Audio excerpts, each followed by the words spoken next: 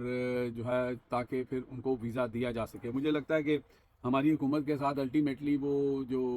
وہی ہونا ہے کہ 100 پیاز بھی کھا لینے اور 100 چھتر بھی، کیونکہ اکثر ایسا ہی ہوتا ہے۔ اب ذرا آ جاتے ہیں جی خواجہ آصف صاحب۔ خواجہ آصف صاحب نے جناب بیوروکریسی کو لے کر، جیسے میں نے شروع میں آپ کو بتایا کہ بات کی ہے، اور انہوں نے کہا کہ جناب سب سے بڑا ایک قسم کا اگر ناسور ہے یا لوٹ مار ہے وہ یہ لوگ ہیں، کیونکہ پرتگال کے اندر بہت سارے بیوروکریٹ جو ہیں انہوں نے بڑی جائیدادیں خریدی ہیں، وہاں پہ پراپرٹیز خرید رہے ہیں۔ اچھا، اس کے اوپر بہت پہلے شہباز گل صاحب نے بھی خبر کی تھی کافی پہلے، اور اس کے اندر انہوں نے یہ اندیا دیا تھا کہ ایسا کچھ ہو رہا ہے۔ اب جو خواجہ آصف ہے انہوں نے بات تو کی ہے، لیکن نام لینے کی ان کی جو ہے وہ پھر بھی شاید ہمت نہیں ہوئی۔ انہوں نے کہا کہ جی بیوروکریسی کے جو لوگ ہیں، ہم لوگ تو ایسے ہی بدنام ہوتے ہیں جو سیاستدان ہیں، ہم نے تو پبلک کے پاس جانا ہوتا ہے۔ تو آپ کو ایک قانون یاد ہوگا کہ یہاں پہ ایک قانون بنا دیا گیا کہ جناب آپ ججز، بیوروکریٹس، تو آرمی پرسنل یا جنرلز وغیرہ کا تو ویسے ہی آپ کو پتہ ہے جب سے باجوہ صاحب کا معاملہ ہوا تھا، پھر صحافیوں کے ساتھ کیا ہوا، اس کے بعد پورا قانون ہی بنا دیا گیا۔ اڑ توڑ کے جو ہے وہ سیاستدان ہی ہے، تو کہیں نہ کہیں خواجہ آصف کا رونا ٹھیک بھی ہے کہ سیاستدانوں کو دبایا جاتا ہے، اور یہ بیوروکریٹس کو ہاتھ ڈالنے والا کوئی نہیں ہے۔ اس میں مبینہ طور پر جو دو نام آ رہے ہیں یا جن کے بارے میں کہا جا رہا ہے کہ انہوں نے وہاں پہ جائیداد وہاں پر خریدی ہے، اس میں مبینہ طور پر سوشل میڈیا کے اوپر ایک چیف سیکرٹری کا اور ایک آئی جی کا نام جو ہے اس میں آ رہا ہے۔ وہ آپ بہتر سمجھ سکتے ہیں کہ وہ کون سے ہو سکتے ہیں، کس کے منظور نظر ہو سکتے ہیں، لیکن اصل بات یہ ہے کہ کس کے ناک کے نیچے ہو رہا ہے۔ اگر یہ ہو رہا ہے خواجہ آصف صاحب کو یہ سوال تو پھر مریم نواز شریف صاحبہ سے پوچھنا چاہیے تھا کہ بی بی آپ تو کہتی ہیں کہ کرپشن سے پاک، اور یہ بنا دیا، سی سی ڈی بنا دی اور فلانا کر دیا، پیرا فورس بنا دی، لوگوں کو اٹھایا مارا، جو ہے وہ ماورِ عدالت قتل کیا، اور یہ شور شرابہ لوگوں کی، غریبوں کی ریڑیاں اٹھا لیں، یہ سارا کچھ چل رہا ہے۔ تو یہ جو بات خواجہ آصف کر رہے ہیں اس کے بارے میں بی بی جو ہیں وہ کیوں کانوں میں انگلی دے کے بیٹھی ہوئی ہیں؟ اور خواجہ آصف کا یہ جو رونا دھونا ہے یا یہ جو ٹویٹ ہے، اس کے پیچھے بھی آپ کو میں نے تقریباً ایک ہفتہ پہلے ایک خبر دی تھی کہ ایک اہم جو پرسنالٹی ہے، جو وزیر بھی ہیں اور حکومت کے اندر ہیں، ان کے ایک دستے راز کو گرفتار کیا گیا ہے، اور ایئرپورٹ سے گرفتار کیا گیا ہے۔ اور اب وہ جو شخص ہیں، بتایا یہی جا رہا ہے کہ مبینہ طور پر وہ طوطا ہے جس میں خواجہ صاحب کی شاید جان ہے، یا ان کا کوئی ان سے ڈائریکٹلی لنک ہے کہ نہیں ہے، مبینہ طور پر یہ میں بات کر رہا ہوں، لیکن یہی چیزیں جو ہیں خبریں۔ لیکن یہ پکی بات ہے کہ ایک طوطا جو ہے وہ اس وقت قید میں ہے، اور اس طوطے میں کسی خاص بندے کی کرپشن کی کہانی ہے، اور ادھر ادھر کی کہانی ہے جو ہے نا، اس کی داستان اس طوطے کے اندر ہے۔ تو یہ سارے معاملات ہیں جی۔ اب تک کے لیے اتنے ہی۔ چینل کو سبسکرائب کریں، لائک کریں، کمنٹس کریں، اور شیئر ضرور کیا کریں، کیونکہ پھر آپ جب یہ ساری چیزیں کرتے ہیں تو ویڈیو اگلے لوگوں تک بھی جاتی ہے۔ پروگرام سننے کا بہت شکریہ۔ اللہ حافظ۔